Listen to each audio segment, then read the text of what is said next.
Some time ago, I spent a very nice weekend in Basingstoke. Never been there before. The reason is we were invited to a party there, quite a posh party. And on the way there, I decided to walk along a muddy path. And what happened, I was walking along this path, it was quite dark. I stumbled over a log, fell flat on my face, completely flat, and ended up covered in mud from, head to toe, really. So I arrived at the party in the most unconventional manner possible, completely covered in mud. Why am I telling you this? Well, you might ask the question, many people did, why did Steve arrive looking like that? I didn't know many people there. It's actually quite a good idea. I didn't do this intentionally. It's quite a good idea. If you're going to a posh party, arrive completely covered in mud, conversation starter, very nice. Anyway, why did Steve arrive looking like that? Good question. The answer, part of the answer, is because the path is so muddy. Now, of course, that's not the whole answer. You've also got to factor in that there was a log in the way, and Steve is an uncoordinated muppet and such like. Once you've got that, you've got a full explanation. But what I wanted to alert you to is this thought, that this is not an explanation which is in any way characteristic of action or of agents. Indeed, my falling over, that wasn't an action, that was something that merely happened to me. And you can see that because you could give exactly the same kind of explanation for why the sign fell over. You see, I was walking along and I noticed, in fact, that the sign should have been pointing me in the right direction, and the sign had fallen over too, completely flat. And the explanation for that was that because the path was so muddy, you see the sign has a concrete base, it's in the ground gets very wet and waterlogged, it no longer provides the same kind of resistance, and so the force of gravity and the wind and so on eventually push over the sign and it falls flat too. So the sign fell flat and I fell flat, and the explanations in each case are just the same kind of explanation. In both cases, we're giving what we would call, following Dretsky, explanatory reasons. These are two examples of explanatory reasons. You give explanatory reasons for actions, but you can also give them for any other kind of event as well, like the falling over of the sign. Now, by contrast, you might be thinking to yourself, well, why did Steve walk to the party? Good question. I'll tell you.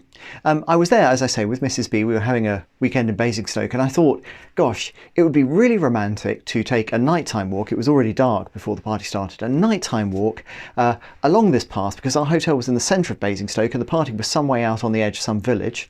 And I thought it would be really romantic to take a walk together to the party, to arrive at the party in this manner.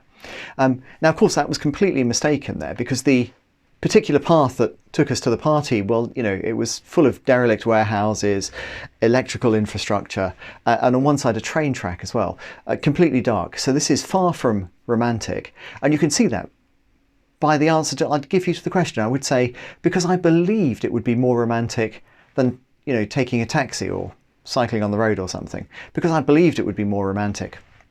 And I'm using the term believed here because of course it wasn't more romantic. You think it was romantic? Well, I mean, you're right in a way. It would have been romantic if I'd been with Princess Fiona from Shrek. That would have been romantic.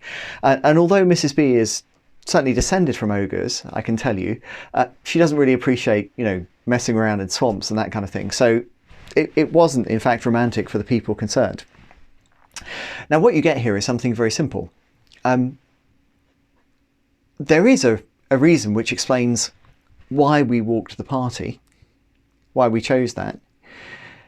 And the reason is that the consideration that it would be more romantic, but it wasn't in fact more romantic. So we can be absolutely sure that this isn't an explanatory reason. This must be a reason which provides some justification for the action without actually properly explaining why the action occurred. If anything's doing the explanation here, it must be the belief rather than the consideration that it was more romantic.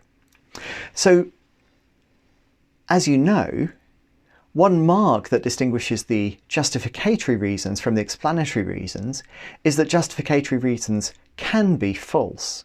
Justificatory reasons are non-factive. That's not to say that all justificatory reasons are false. When things go well, I take Mrs. B out and I have an idea and I think that would be more romantic, and it is more romantic. Still a justificatory reason, but in that case it's true. So the mark here is just that the justificatory reasons are things which may be true or may be false, whereas explanatory reasons can only be facts. They can only be facts. If the path wasn't in fact muddy, I couldn't explain why I arrived looking like that by appeal to the fact that the path was muddy. Of course I couldn't. Wouldn't explain anything. But there's a second point here as well, which is that justificatory reasons are things which capture an agent's point of view. Justificatory reasons are considerations which are making the action appear reasonable or desirable from my point of view. Whereas in the case of explanatory reasons, there's no point of view at all. That's why the explanation involving the sign can be just like the explanation involving the Steve. Both fall over in the same sense. It doesn't involve point of view at all. Whenever we're bringing justificatory reasons into the picture, we're bringing in the agent's point of view. So we might say this. We might say justificatory reasons are things which are potentially explanatory reasons, but not necessarily explanatory reasons, that provide us with the agent's point of view on the action. That's what those justificatory reasons are for. And although that's really all I want to say about the distinction here, I want to note one interesting possibility. It's sort of interesting that if justificatory reasons are really the kind of reasons which are characteristic of actions, we might try to answer the question, what's the mark that distinguishes actions, by appeal to the presence of justificatory reasons.